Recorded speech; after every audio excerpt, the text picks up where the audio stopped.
jahilna tilawatahu ana al-laili wa atrafan nahar warzuqna tilawatahu ana al-laili wa atrafan nahar.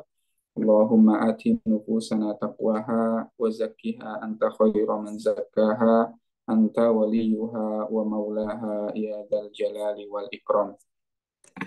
Alhamdulillah, ikhwani wa akhwati fillah, kita sama-sama diberikan Allah Subhanahu wa taala kenikmatan yang sangat besar di mana kita semua bisa sama-sama mencicipi jamuan dari Allah Subhanahu wa taala,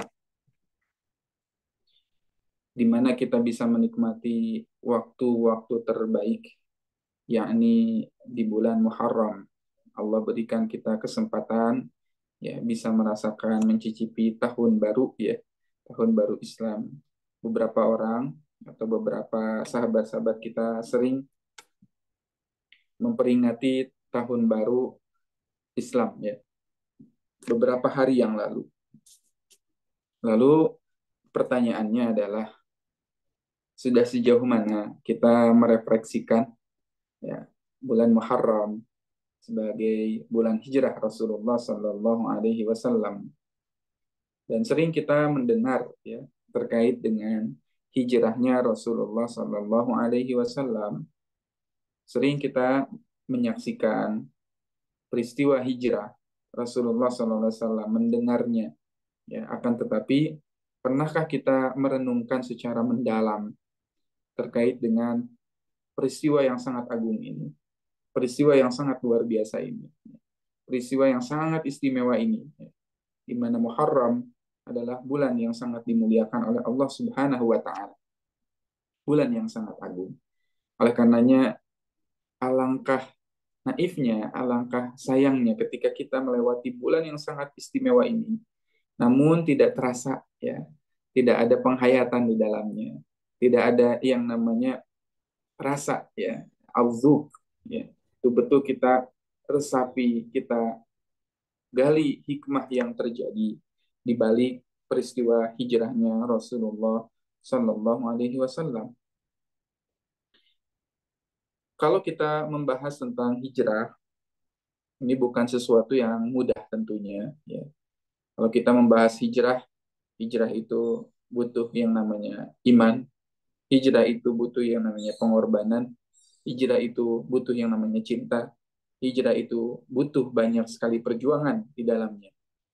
Oleh karenanya, insya Allah pada kesempatan malam hari ini, kita akan sama-sama menyelami keindahan ya, dari hijrah perjuangan, dari hijrah pengorbanan, dari hijrahnya Rasulullah SAW, beserta peristiwa-peristiwa yang hadir, ya, yang membersamai Rasulullah SAW, dan juga memberikan berbagai macam hikmah-hikmah yang agung yang patut kita renungkan, supaya ketika kita melewati peristiwa hijrah ini setiap tahunnya, kita semakin sadar, ya, kita semakin dekat dengan Allah, semakin mencintai Rasulullah, dan berupaya untuk terus meneladani teladannya Rasulullah SAW dalam kehidupan kita.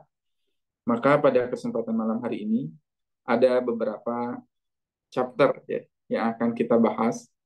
Ada beberapa step demi step yang akan kita bahas ya, terkait dengan tadabbur spesial Muharram 1445 Hijriah. Chapter pertama ya, tentang lelaki tua dari Najd. Pada tanggal 28 Safar tahun 14 kenabian,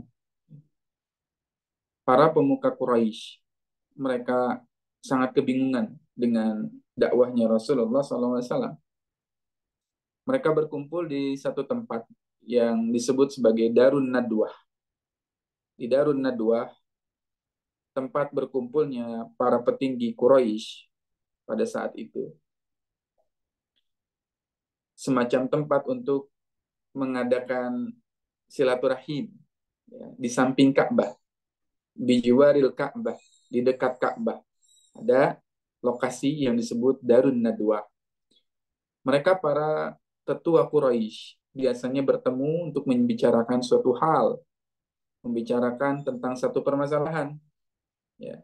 Kemudian mereka berdiskusi di situ tentang satu problem atau satu permasalahan, mereka pecahkan di Darun Nadwah. Pada saat itu suasana sedang panas-panasnya. Nah, mereka berdiskusi tentang langkah apa yang mereka harus ambil untuk menghalangi dakwahnya Rasulullah Shallallahu Alaihi Wasallam. Hal apa saja yang harus mereka lakukan untuk menghentikan Rasulullah Shallallahu Alaihi Wasallam, karena pada saat itu kaum muslimin sudah mulai berhijrah dari Mekah ke Madinah. Satu persatu sudah meninggalkan Madinah dan mereka pun khawatir bahwa Rasulullah Shallallahu Alaihi Wasallam akan pergi meninggalkan Mekah pula, pergi ke Madinah. Mereka pun kemudian berembuk, ya, di sela-sela perdebatan yang sangat panas itu muncul seorang lelaki yang sangat tua.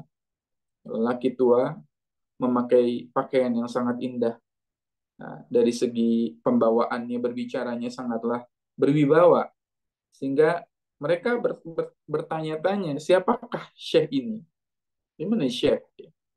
Siapakah Syekh tua ini, Syekhun Kabir ini? Dari mana? Karena kita belum pernah melihat Syekh Kabir tersebut. Ya, lelaki tua itu belum pernah kita lihat, kata orang-orang Makkah. Kemudian Syekh tersebut mengatakan, Ana Syekhun min Najd. Ya, saya seorang lelaki tua yang berasal dari Najd. Ya, Najd ini daerah, ya, di Jazirah Arab, ya, di Mekah, yaitu ada nanti satu wilayah yang disebut sebagai Najd, ya. Ya, satu daerah, ya, satu kota, ya. Saya adalah seorang lelaki tua dari Najd. Saya ingin menyampaikan ya, saya ingin menyampaikan nasihat karena saya mendengar kalian sedang mengadakan satu perkumpulan, satu uh, musyawarah yang di dalamnya akan membahas sesuatu yang sangat besar. Barangkali saya bisa memberikan masukan atau nusha atau nasihat-nasihat kepada kalian yang barangkali itu sangat baik bagi kalian. Itu sangat berguna bagi kalian. Ujar lelaki tua tersebut. Melihat perawakannya yang bijak, yang sangat bisa dikatakan meyakinkan, pakaiannya juga rapi dan sebagainya. Ini orang tua pasti berilmu dan sebagainya. Akhirnya mereka pun mempersilahkan lelaki tua dari Najd itu untuk duduk bersama mereka. Duduk bersama seluruh kabilah-kabilah Quraisy. Ada kabilah dari pemimpin-pemimpin dari Abdul Manaf, Abdul Syam, pemimpin dari Bani Jum'ah, Bani Adi, ya, Bani Hashim, dan seterusnya. Mereka berkumpul di Darun Nadwah tersebut untuk menghalangi dakwahnya Rasulullah Shallallahu Alaihi Wasallam. Kemudian akhirnya mereka pun rapat, ya, semakin hari semakin panas, ya, suasananya. Akhirnya mereka itu memberikan usulan-usulan bagaimana sikap mereka terhadap Rasulullah Shallallahu Alaihi Wasallam, sikap apa yang harus diambil oleh mereka untuk menghadapi Rasulullah Shallallahu Alaihi Wasallam. Maka muncullah usulan pertama dari Abul Aswad. Dari Abul Aswad.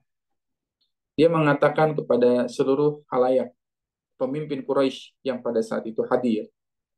Dia mengatakan kepada seluruh pemimpin Quraisy yang hadir, wahai pemuka-pemuka Quraisy, bagaimana kalau kita buang saja Muhammad ke satu daerah, ke satu tempat yang sangat terpencil.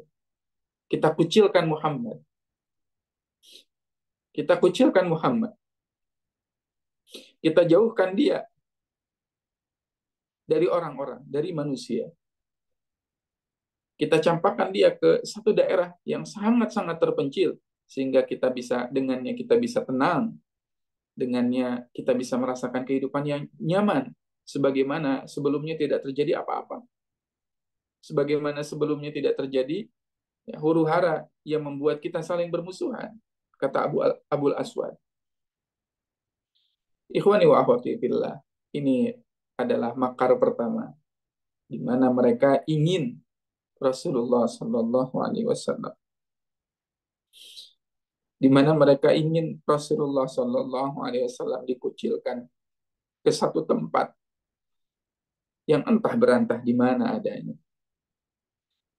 Mereka ingin memisahkan Rasulullah dengan seluruh umatnya. Namun lelaki tua tersebut kemudian menjawab, la wallah, tidak demi Allah. Seandainya kalian mengasingkan Muhammad ke satu daerah atau satu perkampungan di Jazirah Arab ini, maka bukankah Muhammad bisa mempengaruhi kalian, wahai Bani Quraisy? Dan Muhammad bisa menarik hati para lelaki kalian, bisa menaklukkan, meluluhkan orang-orang kalian. Itu pun yang akan terjadi kepada satu negeri yang entah di mana adanya, yang meskipun Muhammad dikucilkan, ditinggalkan di satu daerah, maka akan banyak orang-orang yang mengikutinya, dan mereka itu akan memusuhi kalian pada waktunya. Mereka akan memusuhi kalian, memerangi kalian pada masa yang akan datang.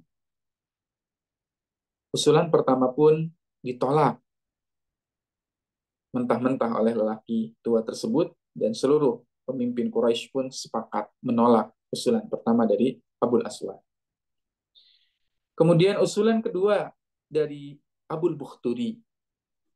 Dia mengatakan kepada seluruh masyarakat Quraisy, pemimpin-pemimpin Quraisy yang pada saat itu hadir, ya ma'syarul Quraisy, wahai penduduk Quraisy, aku memiliki satu usulan.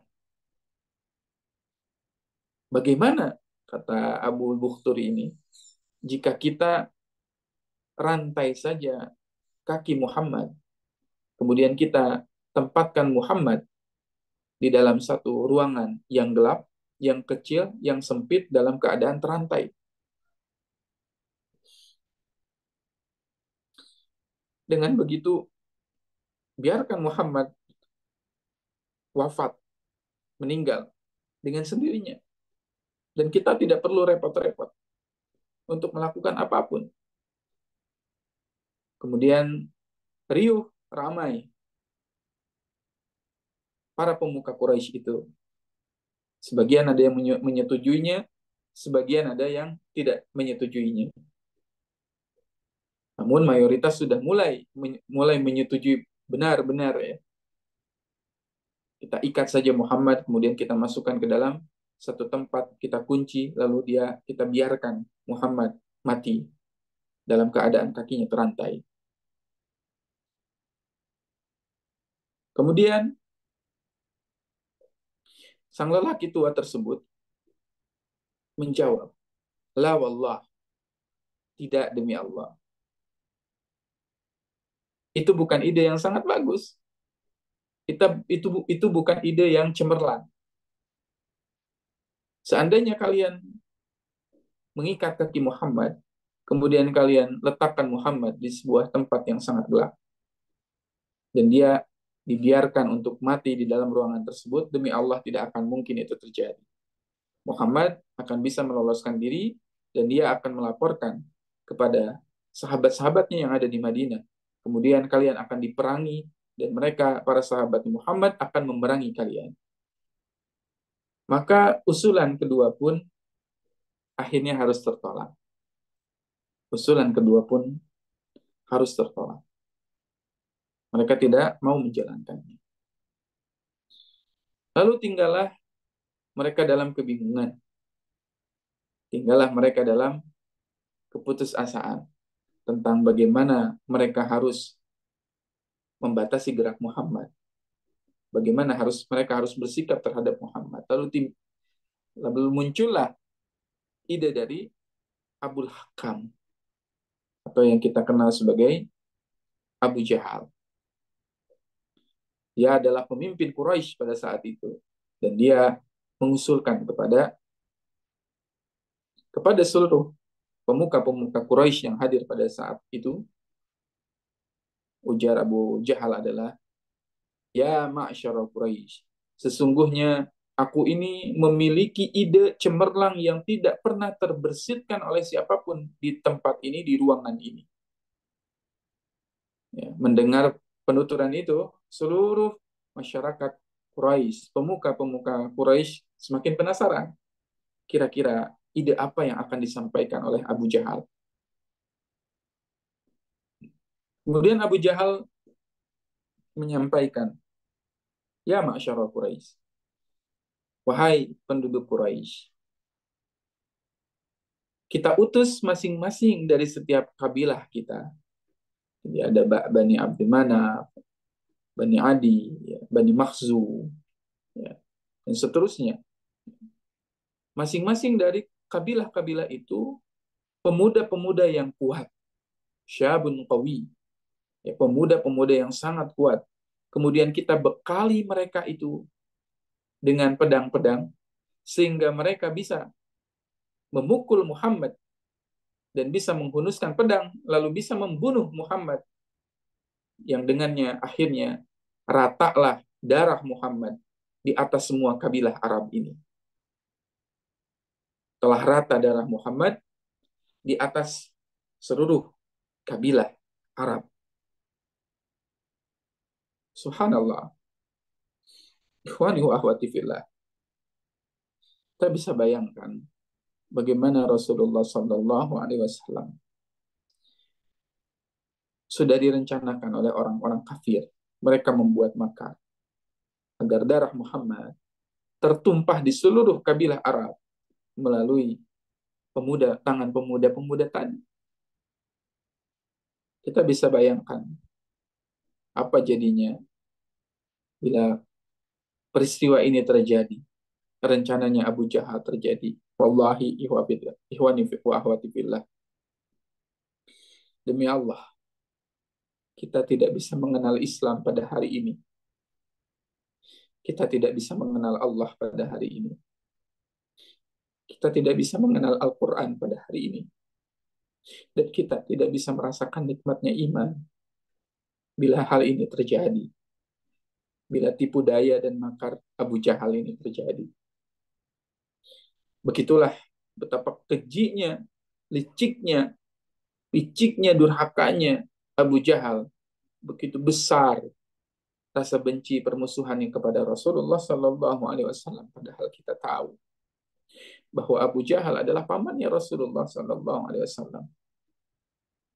Bahkan pamannya sendiri ingin membunuh Rasulullah Sallallahu Alaihi Wasallam dengan rencana yang sangat keji, di mana dia menghasut seluruh pemuda-pemuda di kabilah-kabilah tersebut untuk membunuh Rasulullah, karena dia tahu ketika hanya salah satu suku yang membunuh Rasulullah, tentunya Bani Hashim, ya, keluarganya Rasulullah tidak akan terima.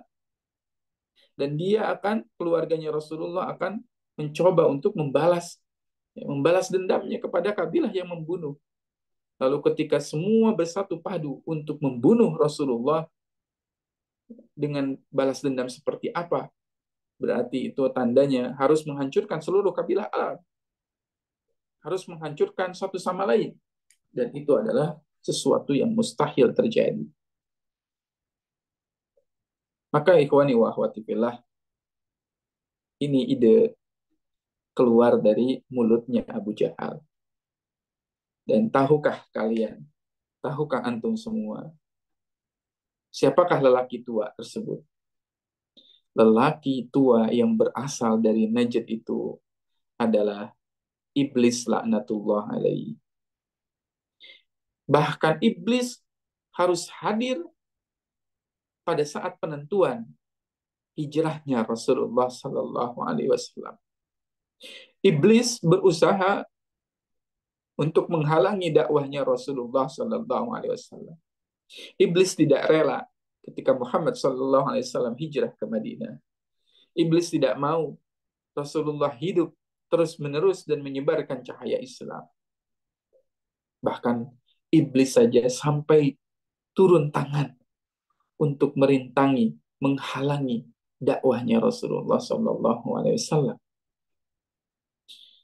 Yang menarik dari kisah ini, ikhwani wa akhwati fillah, dari peristiwa ini adalah seruan untuk membunuh Rasulullah Sallallahu Alaihi Wasallam.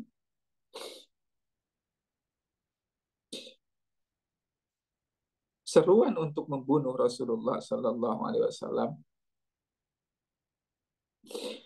itu bukan lahir dari iblis.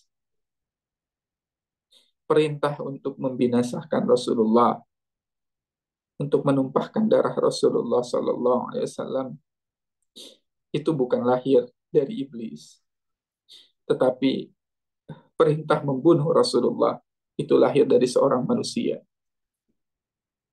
yang bahkan Rasulullah Sallallahu Alaihi Wasallam sendiri yang mengatakan, sesungguhnya Abu Jahal adalah Fir'aun umatku, Fir'aun masa kini. Sesungguhnya Abu Jahal itu sangat-sangat durhaka sehingga diabadikan namanya dalam Quran surat Al-Lahab. Tabbat yada abi lahabi watab, ma agna anhu maluhu wa ma kasab, sayasla naran dzata lahab, wa imra'atuhu hammalatal hatab, fi jidha hablum min masad. Ikhwani wa akhwati fillah, yang mengusulkan agar Muhammad dibunuh itu bukan iblis, melainkan seorang manusia.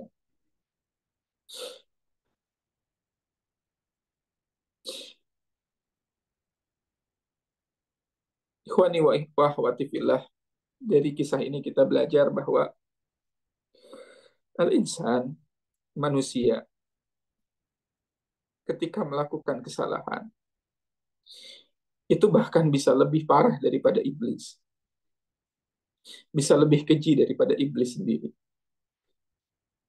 Dan itulah tipu daya iblis yang paling besar. Menjadikan manusia-manusia itu lebih parah kedurhakaannya daripada iblis.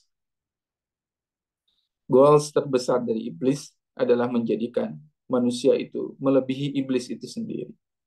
Bahkan selevel iblis pun tidak mengusulkan hal tersebut, tapi ini manusia yang menginginkan Nabi kita, Rasulullah yang mulia, Nabi pilihan Allah, seorang lelaki yang memiliki akhlak yang sangat mulia. Wa innaka la'ala khuluqin azim. Yang Al-Quran sendiri menggambarkan akhlaknya Rasulullah. Innaka la'ala khuluqin azim. Akhlak yang sangat agung, akhlak yang sangat mulia, akhlak yang sangat luar biasa, cantik jelitanya.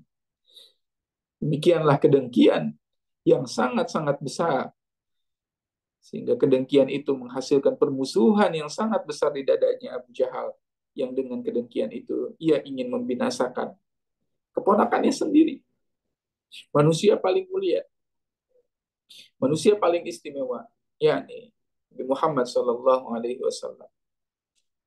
Dari kisah ini kita bisa belajar tentang dua golongan musuh Nabi. Dan pada hakikatnya, para nabi selalu memiliki musuh-musuh yang akan siap merintangi dakwah para nabi, yang akan siap terus-menerus memberikan ujian kepada para nabi dan umatnya. Ada Firaun, ada Qarun, ada Haman, dan juga seluruh bala tentaranya. Ada Namrud, dan seterusnya. Dan dua golongan musuh Nabi ini diabadikan dalam Quran surat Al-An'am ayat 112. A'udzu billahi minasyaitonir rajim. Bismillahirrahmanirrahim. وَكَذَلِكَ جَعَلْنَا لِكُلِّ نَبِيٍّ عَدُوًّا شَيَاطِينَ الْإِنسِ وَالْجِنِّ يُوحِي بَعْضُهُمْ إِلَى بَعْضٍ زُخْرُفَ الْقَوْلِ غُرُورًا وَلَوْ شَاءَ رَبُّكَ مَا فَعَلُوهُ فَذَرْهُمْ وَمَا يَفْتَرُونَ. Wa kadzalika ja'alna likulli nabiyyin aduwwan syayatin. Dan demikianlah kami jadikan di setiap para nabi itu ada aduan, ada para musuh-musuh nabi, syayatin, setan-setan yang berupa al-insi dari kalangan manusia, wal jinni, dan dari kalangan jin. Jadi Allah menjelaskan kepada kita semua bahwa hakikatnya setan itu terdiri dari dua golongan, ada yang manusia dan ada juga yang terdiri dari setan itu sendiri, bangsa jin, iblis, dan seterusnya. Dan lihatlah, ketika dua kekuatan ini berkolaborasi,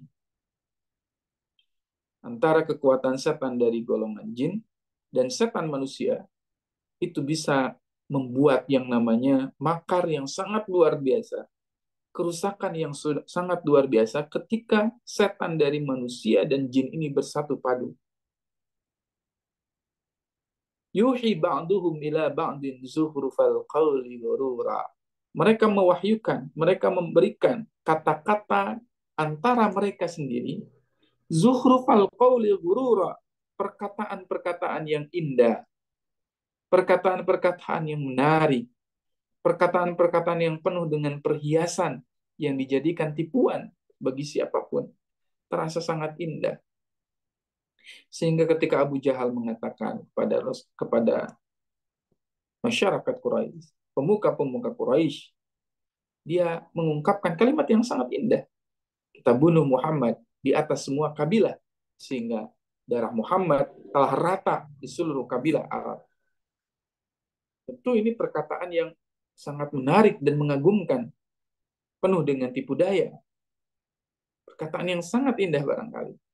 Tetapi itulah tujuan mereka, untuk menghembuskan segala keraguan-raguan, untuk menghembuskan segala kejahatan mereka. Sering kita juga mendengar zuhrufal qawli ghurura dalam kehidupan kita sehari-hari. Ada yang mengatakan bahwa tidak perlu dan tidak usah kita berhijab, memakai kerudung, yang penting kita hijabi hati kita. Maka ini termasuk dari zuhrufal qawli ghurura. Sering setan menghiasi kalimat, lebih baik sedikit baca Al-Quran, tetapi kita mengamalkannya. Itu adalah zuhrufal qawli ghurura.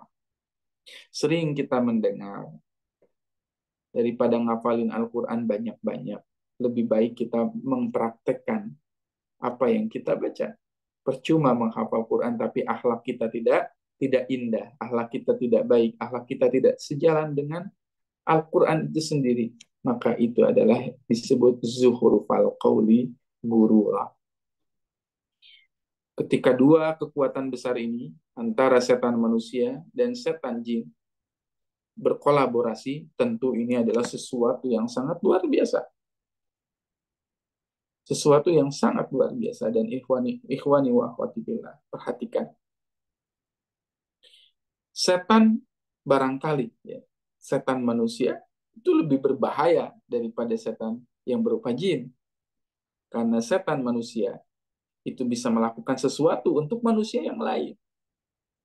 Setan jin hanya maksimal bisa menggoda untuk menjauhkan manusia dari Rasulullah. Tetapi setan yang berupa manusia, dia itu bisa sampai menyakiti Rasulullah Sallallahu Alaihi Wasallam. Setan-setan yang berupa manusia itu bisa lebih keji dibandingkan para iblis sekalipun. Bukankah kita pernah mendengar bagaimana kisah Rasulullah Sallallahu Alaihi Wasallam yang ketika sholat dilumuri, dilempari oleh kotoran unta, sangat bau, sangat menjijikan. Ikhwani wa akhwati fillah. Kotoran usus unta yang penuh dengan kotoran, bau bangkai dilemparkan kepada Rasulullah Sallallahu Alaihi Wasallam ketika Rasul sedang sholat di depan Ka'bah.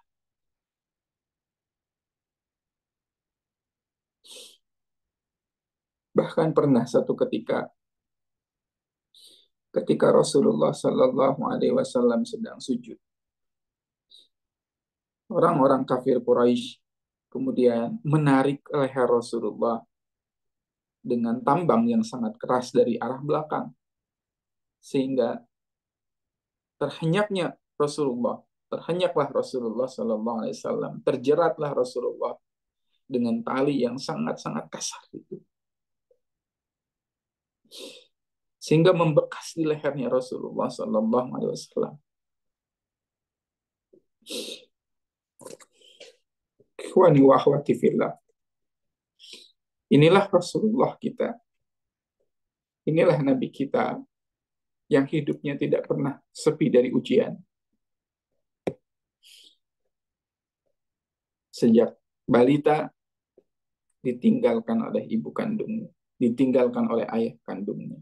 Ayahnya wafat. Kemudian dalam pengurusan ibunya, ibunya pun wafat. Kemudian di bawah pengurusan kakeknya yang sangat mencintai Rasulullah, tidak lama berselang, kakeknya pun wafat. Kemudian di bawah pengawasan pamannya, Abi Thalib, pamannya pun wafat. Kemudian Rasulullah Sallallahu Alaihi Wasallam bertemu dengan istri yang dia cintai, yang sangat beliau cintai, Khadijah, istri yang sangat meneduhkan pandangannya, istri yang selalu mensupport dakwahnya.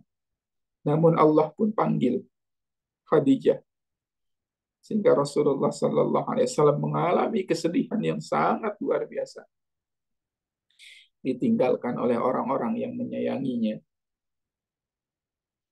Lalu ketika Rasulullah Sallallahu Alaihi Wasallam memiliki anak, satu persatu anaknya pun wafat. Hingga akhir hayatnya hanya tersisa Fatimah di akhir hayatnya. Dan tidak lama kemudian Fatimah pun wafat. Ikhwani wa akhwati fillah, wallahi Nabi kita, Rasul kita tidak luput dalam setiap fase kehidupannya dipenuhi dengan ujian yang sangat luar biasa. Bahkan bisa dikatakan seluruh hidupnya berisi tentang ujian. Dan tidak pernah sepi dari ancaman pembunuhan, caci maki, disakiti, dan seterusnya. Maka inilah kita, umatnya Rasulullah Sallallahu Alaihi Wasallam,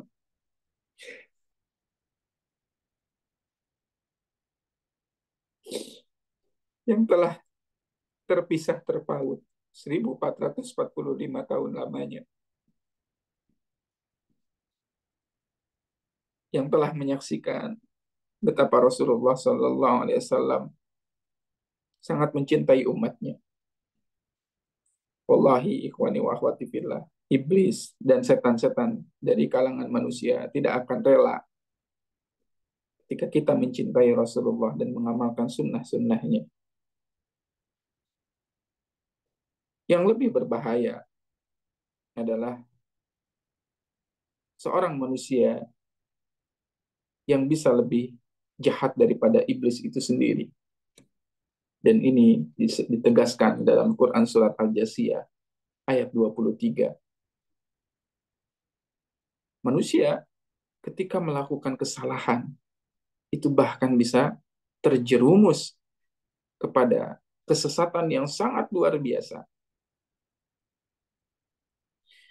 Bahkan yang menariknya adalah selevel Fir'aun, laknatullah alaih,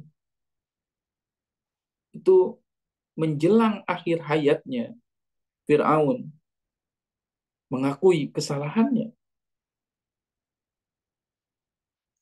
Dalam Quran Surat Yunus, Allah menceritakan kisah Fir'aun ketika ditenggelamkan.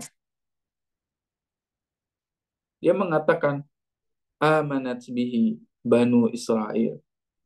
wa ana minal muslimin. Fir'aun pada akhir hayatnya dia ingin menyatakan keislamannya kepada Allah Subhanahu wa taala. Ingin mengaku sebagai dirinya orang yang muslim, beriman sebagaimana imannya Bani Israel. Dia telah menyadari kesalahannya.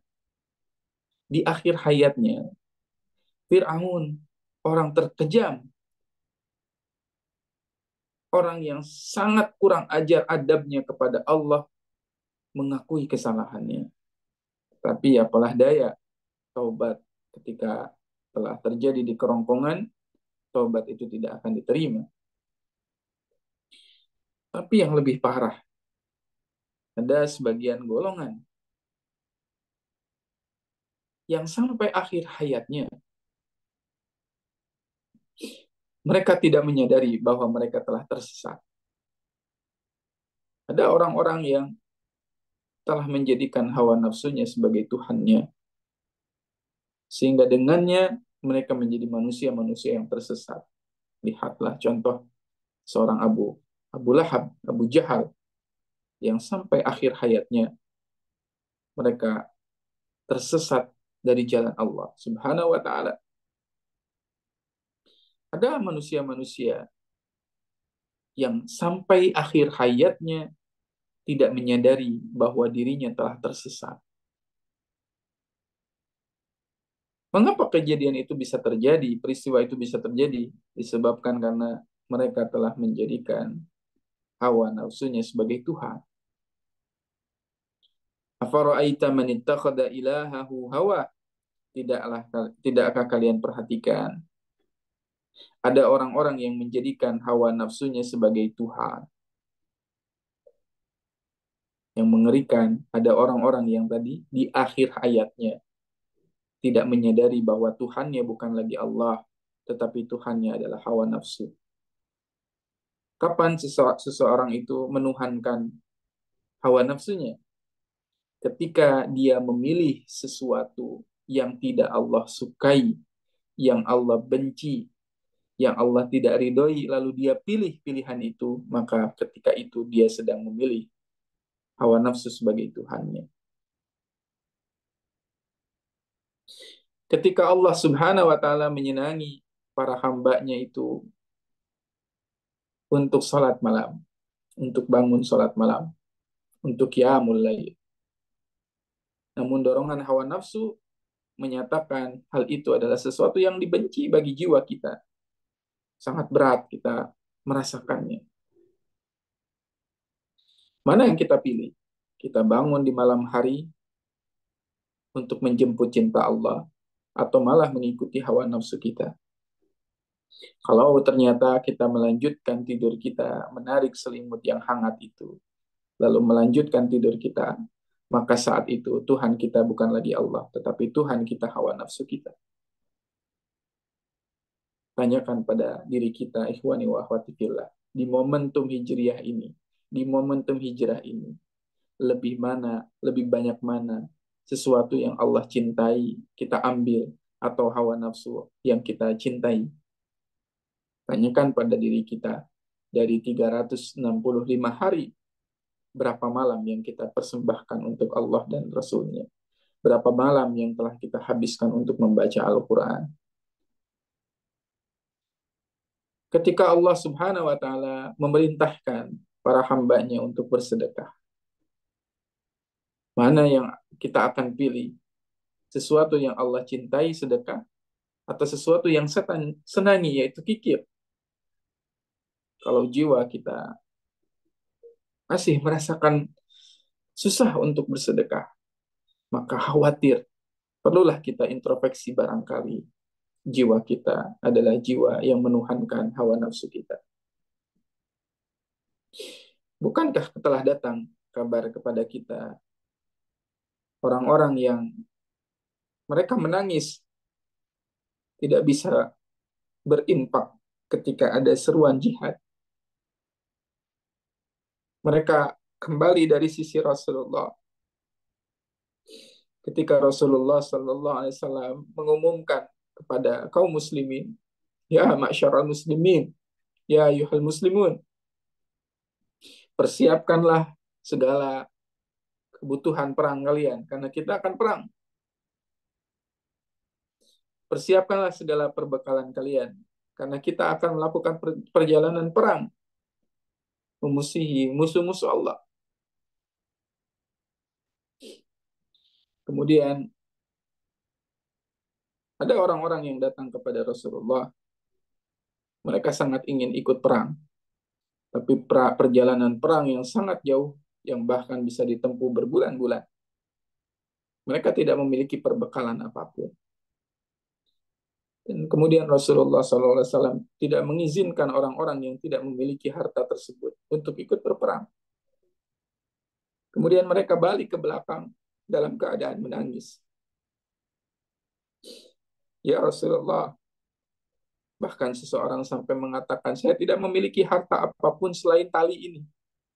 Dia hanya bisa membawa sekekang tali. Kemudian dia berikan kepada Rasulullah, ya Rasulullah, sesungguhnya saya ingin ikut perang, tetapi saya tidak memiliki harta apapun selain tali ini. Maka Rasulullah pun tidak mengizinkannya. Dan dia balik ke belakang dengan menangis terseduh-seduh. Menangis karena kehilangan, kesedihannya, kehilangan momentum yang sangat luar biasa. Padahal kita tahu bahwa berperang itu artinya sama saja dengan sedang menyerahkan nyawa kita. Begitulah orang-orang yang menuhankan Allah sebagai Tuhannya. Berbeda dengan mereka yang selalu menuhankan hawa nafsunya. Maka introspeksi, wa akhwati billah, mana yang kita senangi? Allah atau hawa nafsu kita? Maka ketika orang-orang sudah menjadikan hawa nafsunya sebagai Tuhan, maka Allah akan jelaskan wa adallahu Allahu ala ilmin. Allah akan sesatkan dirinya atas ilmu yang dimilikinya. Banyak orang yang berilmu tetapi tidak ada iman di dalam hatinya. Bukankah kita tahu kisah Bal'am? Bal'am adalah seorang ulama dalam kalangan orang-orang Yahudi. Dialah yang menafsirkan Taurat. Dia memiliki ilmu yang luar biasa. Tetapi kata Allah, ilmunya tidak ada apa-apanya. Bahkan ilmunya menyesatkan dirinya. Bahkan Bal'am berakhir di nerakanya Allah Subhanahu wa taala. Tersesat karena ilmu yang dimiliki. Wa khatama ala sam'ih, dan Allah akan tutup pendengarannya. Hidayah akan masuk, pintu hidayah masuk itu dimulai dari telinga. Ketika telinga seseorang sudah ditutup, maka susah hidayah akan masuk. Bagaimana hati seseorang akan menerima petunjuk ketika telinganya tidak dibuka. Sehingga jangan heran ada banyak orang-orang yang selalu dinasehati dengan nasihat-nasihat kebaikan, tapi tidak pernah dia tergerak untuk melakukan kebaikan itu. Dan kita harus curiga, barangkali kitalah yang termasuk orang tersebut. Sering mendengarkan kajian, sering mendengarkan nasihat, sering mendengarkan bacaan Al-Quran, tapi wallahi,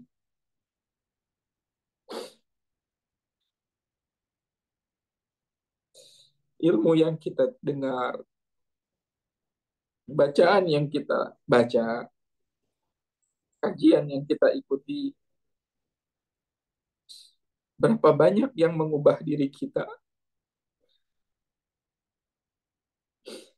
berapa banyak yang membuat kita semakin dekat dengan Allah,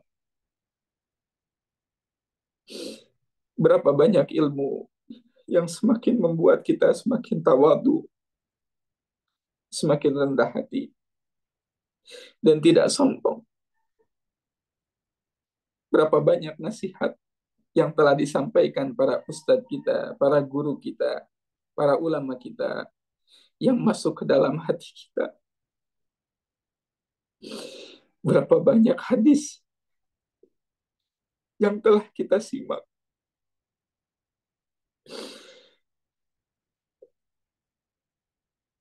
Berapa banyak lantunan ayat-ayat Al-Quran yang kita dengar, tetapi mengapa tidak mengubah diri kita sampai hari ini?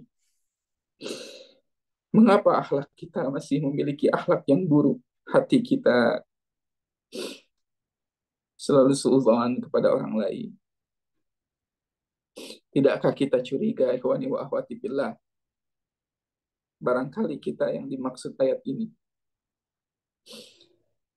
Kitalah yang dimaksud oleh Allah, orang-orang yang ditutup telinganya. Wa khatama ala sam'i. Maka setelah pendengaran ditutup oleh Allah, wa qalbihi, hati kita pun akan ditutup oleh Allah.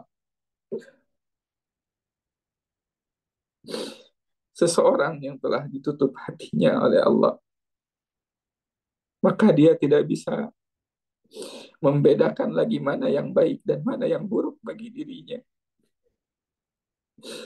Orang-orang yang telah ditutup hatinya, bahkan dia tidak bisa membenarkan, dia tidak bisa mengambil pilihan-pilihan ketika dihadapkan dengan pilihan.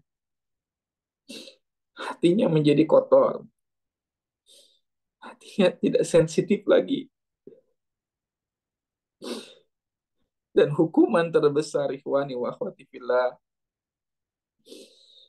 hukuman terbesar adalah hati yang tidak bisa menangis.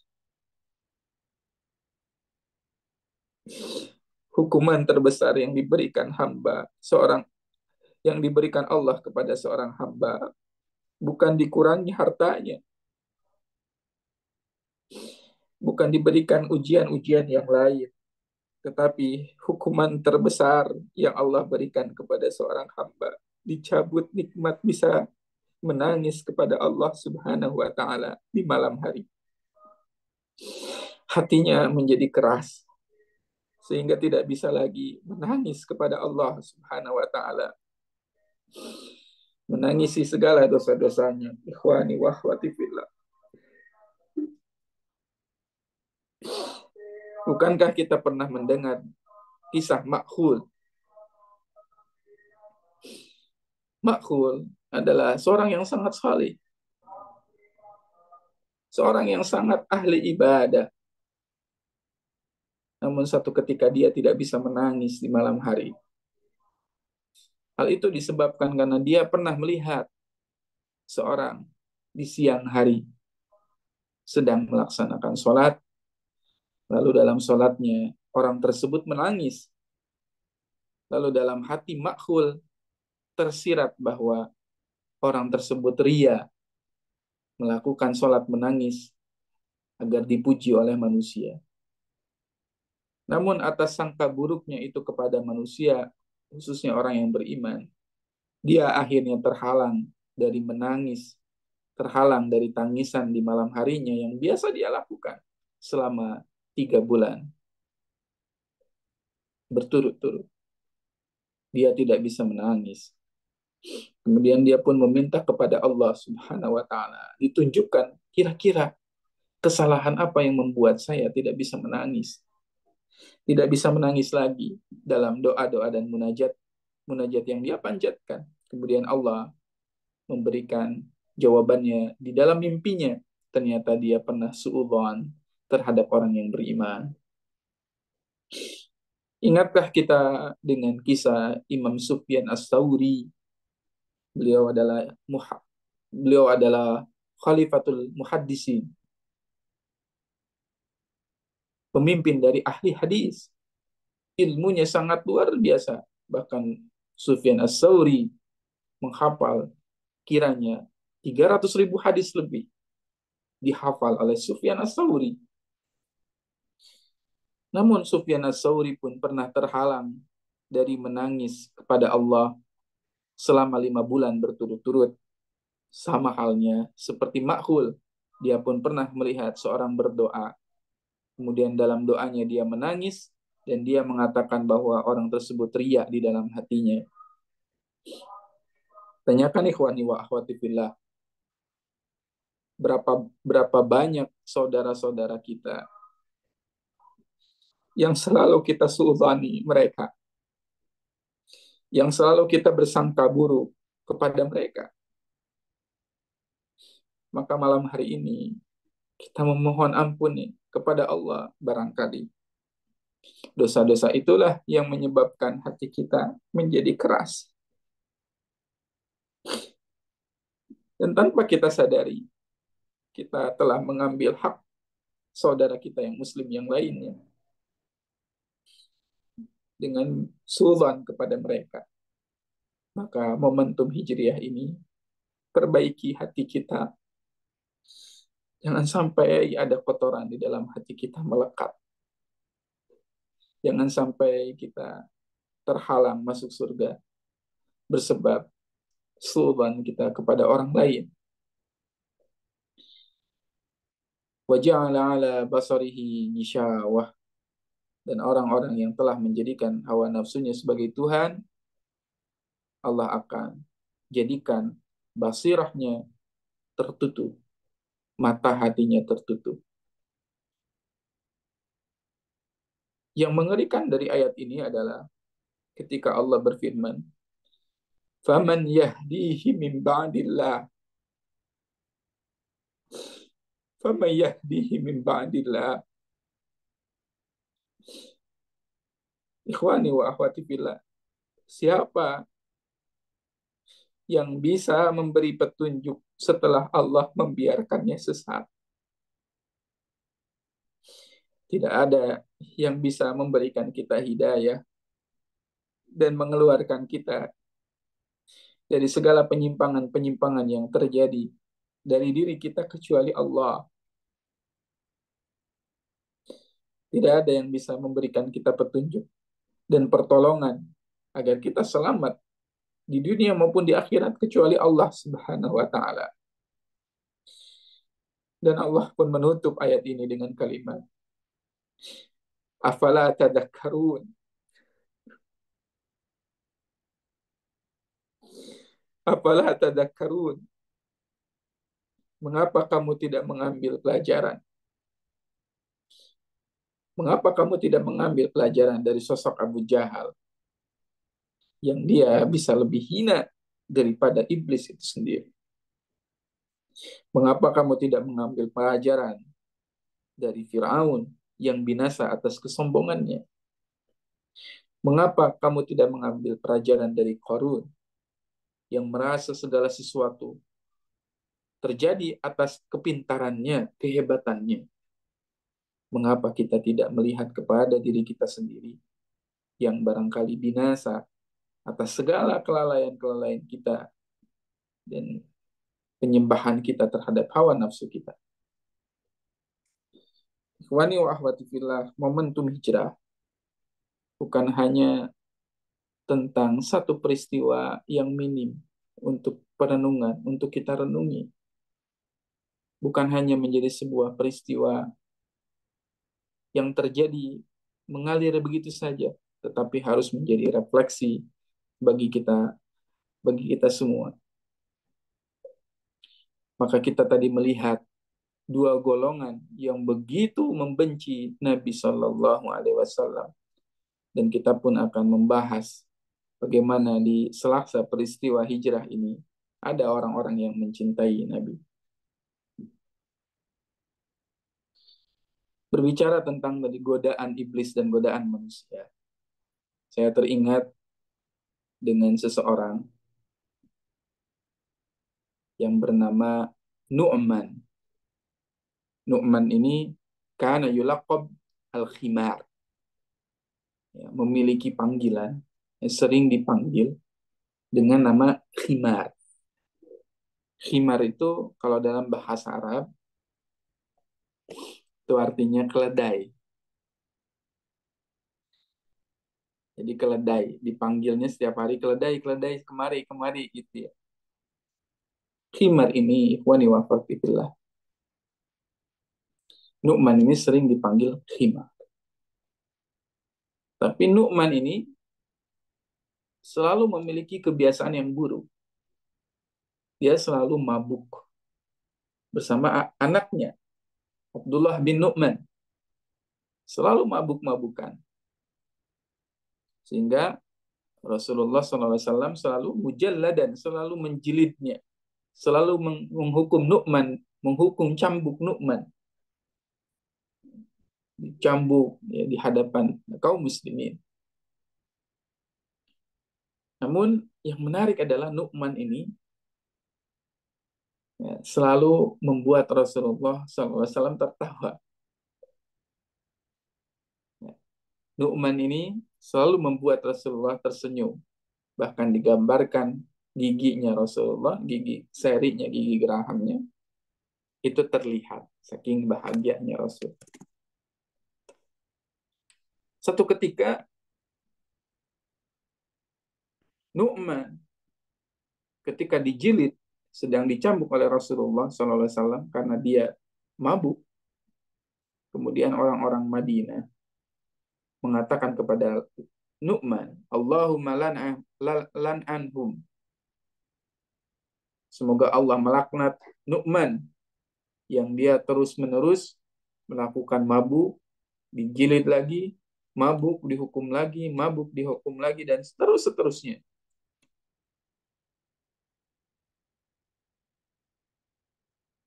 Semoga Allah melaknatnya. Itu ucapan penduduk Madinah kepada Nu'man. Lalu apa yang terjadi, ikhwani wa akhwati fillah? Kata Rasulullah, la tal'anhum. Janganlah kalian melaknat Nu'man. Innahu rajulun yuhibbullaha wa rasuluh. Sesungguhnya Nu'man adalah seorang lelaki yang mencintai Allah dan mencintai Rasulnya. Kita bisa bayangkan seseorang yang penuh dengan dosa, yang melakukan kemaksiatan di depan Rasul, meminum minuman keras terus-menerus. Bahkan dikabarkan dalam kitab Fathul Bari, Nu'man selalu minum minuman keras bahkan sampai 50 kali. Ya, terus-menerus meminum minuman keras. Tetapi Rasulullah mengatakan, innahu kana rajulan yuhibbullaha wa rasuluh. Sesungguhnya dia orang yang mencintai Allah dan mencintai Rasul. Lalu hikmah apa yang bisa kita ambil dari peristiwa ini? Dalam hijrah itu tidak mudah, ikhwani wa akhwati fillah. Jangan bantu setan untuk membuat saudara kita semakin terjerumus ke dalam dosa-dosa. Bantulah mereka untuk terus-menerus merasakan keagungannya Allah, merasakan keindahan Allah. Jangan dimusuhi. Jika ada seseorang yang melakukan kesalahan, sabarlah kepada mereka. Bimbinglah mereka, jangan tinggalkan mereka. Jangan bantu setan untuk terus semakin menjauhkan dirinya dari Allah Subhanahu wa Ta'ala. Apa jadinya ketika Rasulullah SAW ternyata melaknat Nu'man? Maka pasti Nu'man akan semakin menjauh dari Rasul dan para sahabat. Karena kita bisa melihat dalam satu keterangan hadis, seandainya setan itu, kita bertakbir kepada Allah, Allahu Akbar, ya, dengan perasaan yakin, mengagungkan Allah, maka dikabarkan iblis itu bisa mengecil sekecil lalat. Sekecil lalat. Tipu dayanya menjadi sangat kecil, sekecil lalat. Dan ketika kita membiarkan iblis itu menguasai jiwa kita, menguasai seseorang, maka dia bisa menjadi sesuatu yang sangat besar, yang memalingkan manusia ya, itu sendiri dari jalannya Allah.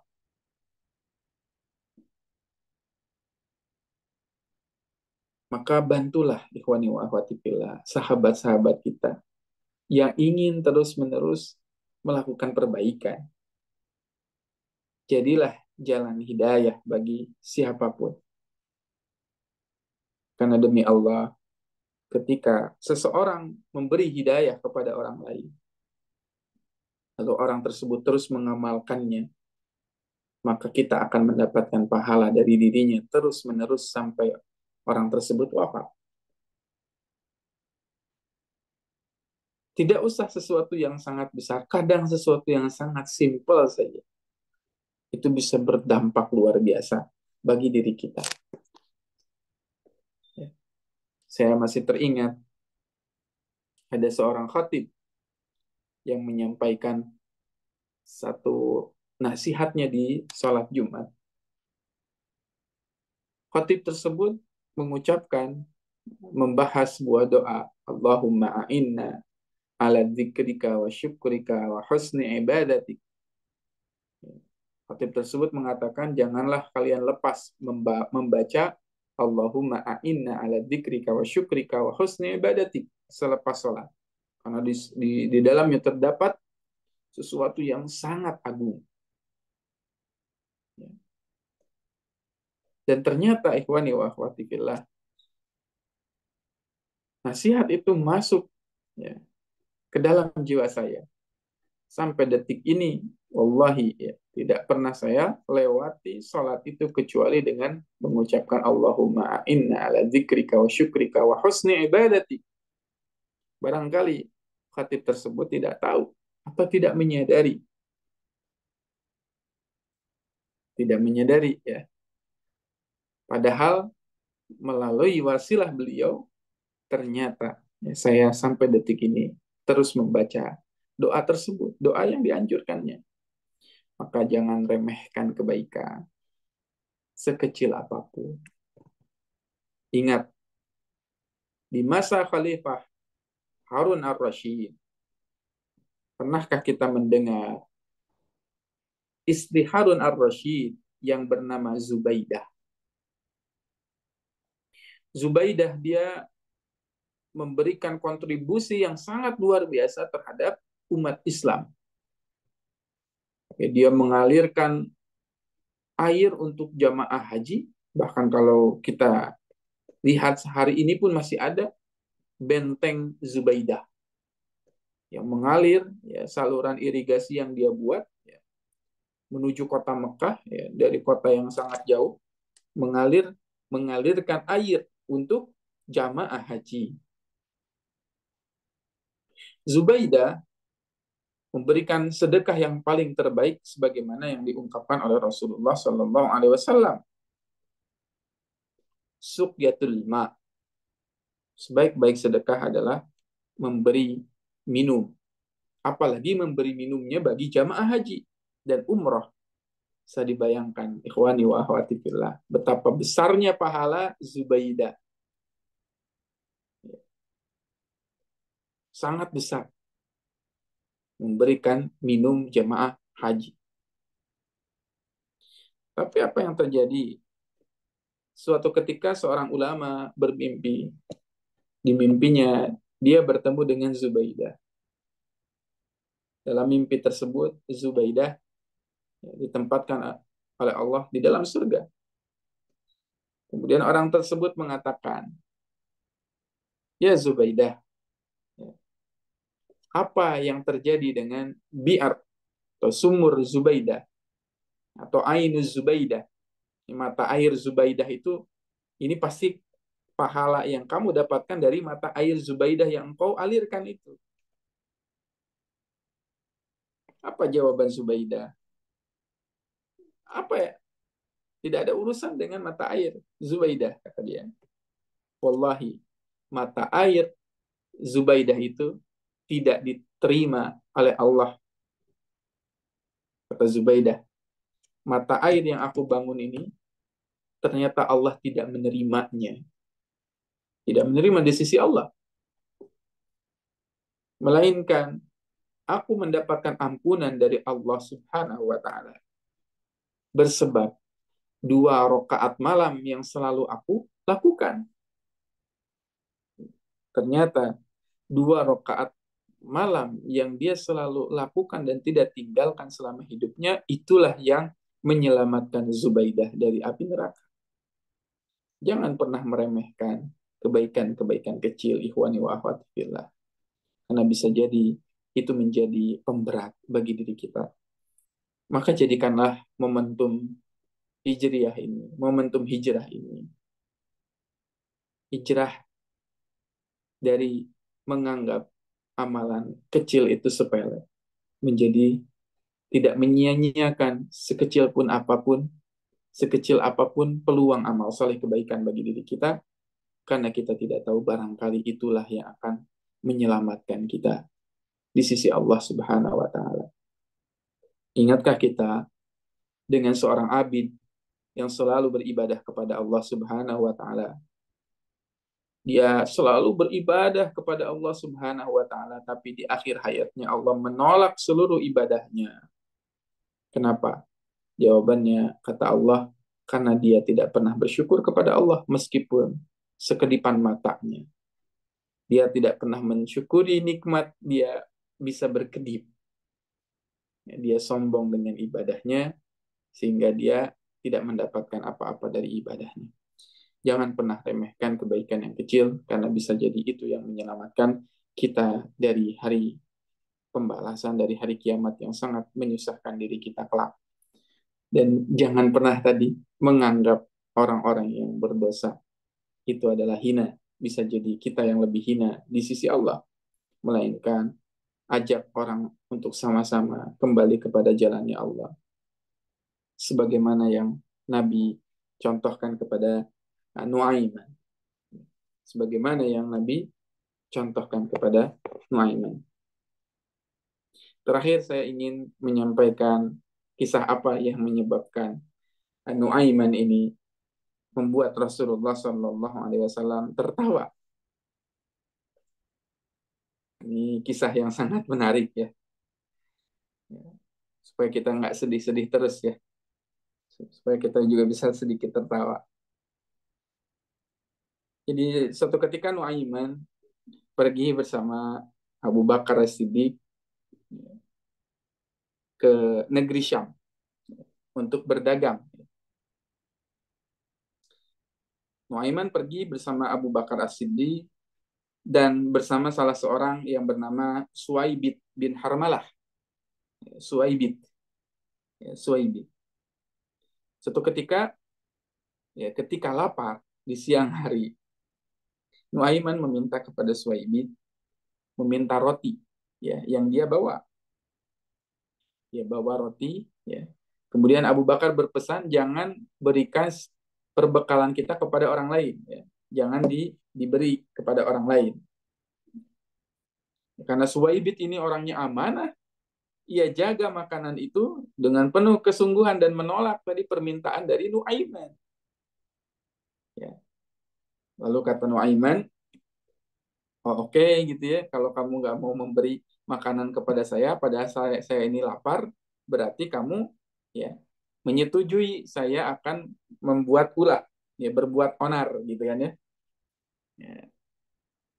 Kalau gitu ya udah, kalau nggak dikasih saya akan berbuat onar nih, gitu ya. Kemudian Suwaibitnya kekeh gitu ya, nggak mau memberikan roti ini karena roti ini adalah amanah dari Abu Bakar As-Siddiq. Apa yang terjadi? Wa akhwati fillah. Ya. Nuaiman kemudian pergi ke satu pasar. Dan di pasar itu dia mencari wilayah, karena pada saat itu di pasar itu biasanya ada wilayah yang menjual hamba sahaya atau budak, di zaman itu, di masa itu, sebelum Islam datang. Bahkan praktek perbudakan masih terus terjadi. Kemudian dia menghampiri orang-orang yang menjual budak tersebut. Dia mengatakan kepada orang yang menjual budak dan hamba sahaya itu, sesungguhnya saya ini memiliki budak. Saya punya budak, ini harganya sangat murah. Budak ini harganya sangat murah. Saya mau jual ke kalian. Dan saya akan jual dengan harga yang sangat-sangat murah. Silakan kalian kalau yang mau beli, silakan beli budak ini kepada saya. Dan saya akan memberikan kelemahannya, kata Nuaiman. Dia berkata kepada orang yang mau membeli budak ini, sesungguhnya dia ini punya kelemahan. Kelemahannya adalah dia selalu mengaku bahwa dirinya selalu merdeka. Ingat ya. Jadi dia mengatakan bahwa budak aku ini kelemahannya adalah selalu menganggap dirinya merdeka, ya. Jadi nanti kalau aku jual dan dia mengatakan aku adalah orang yang merdeka, aku bukanlah budak, nah berarti ini ya ini adalah kelemahan dia. Ya, akhirnya ya, dijualah sahabat tadi yang bernama Suwaibit dengan harga yang sangat murah. Dijual dengan harga yang sangat murah, ya. Ya, subhanallah. Ya, kemudian ketika dijual kan diambil sama pedagang dari Syam itu. Ya, orang-orang yang di Syam diambil, dijadikan budak, mau dijadikan budak, kemudian Suwaibit berteriak, ya, teriak-teriak, saya bukan budak, saya bukan budak, ya. Ya, tapi orang yang membeli ini udah tahu ini adalah kelemahannya, katanya kelemahan budaknya Nuaiman. Padahal Suwaibit emang bukan budak gitu, ya. Ya, ini lucu ya, luar biasa ya. Betapa apa namanya disebutnya bisa mengelabui ya orang lain gitu. Dan ke cerita ini akhirnya sampai kepada Abu Bakar. Abu Bakar menjelaskan kepada pedagang Syam ini bukan budak ya, Ruwaibit ini bukan bukan Suwaibit itu bukan budak ya, melainkan hamba hamba yang merdeka ya. Dan akhirnya Abu Bakar sendiri yang harus menebus ulang ya Suwaibit ya, ditebus ulang oleh Abu Bakar As-Siddiq ya pada saat itu. Dan cerita ini pun disampaikan kepada Rasulullah Sallallahu Alaihi Wasallam ya. Dilaporin ke Rasulullah ini kelakuannya Nuaiman nih gitu ya, ngejual Suwaibit ya di satu pasar, dan ini yang menyebabkan Rasulullah SAW tadi tertawa ya hingga menunjukkan gigi gerahamnya di depan para sahabat ya. Kalau kita bisa katakan ya itu ketawanya lebar banget ya. Ini ada orang yang normal ya, bukan budak, dijual ya sama sama Nuaiman ya. Dan bahkan menurut perawi hadis ya yang meriwayatkan hadis ini, bahkan Rasulullah SAW setelah 1 tahun berlalu, bayangkan, udah peristiwa ini terjadi 1 tahun yang lalu gitu ya, itu masih diceritakan kepada kepada para tamu ya. Kalau ada tamu yang datang kepada Rasulullah itu selalu jadi bahan guyonan gitu ya terkait dengan kisah Nuaiman ini. Ya ikhwani wa akhwati fillah. Ya, di akhir hayatnya Nuaiman itu taubat kepada Allah dan menjadi sahabat yang akhirnya masuk surga. Ya. Menjadi sahabat yang akhirnya masuk surga dengan kesolihan yang sangat luar biasa bersebab apa? Husnudzannya Rasulullah SAW kepada kepada Nuaiman. Wallahu alam bisawab, ini kisah ya yang bisa kita sampaikan di malam hari ini. Ada banyak pelajaran dari kisah hijrahnya Rasulullah SAW. Ya, kita masih ada 4 chapter lagi, baru masuk ke chapter ketiga. Insya Allah kita akan lanjutkan pertemuan kita esok hari, ya, hari Ahad insya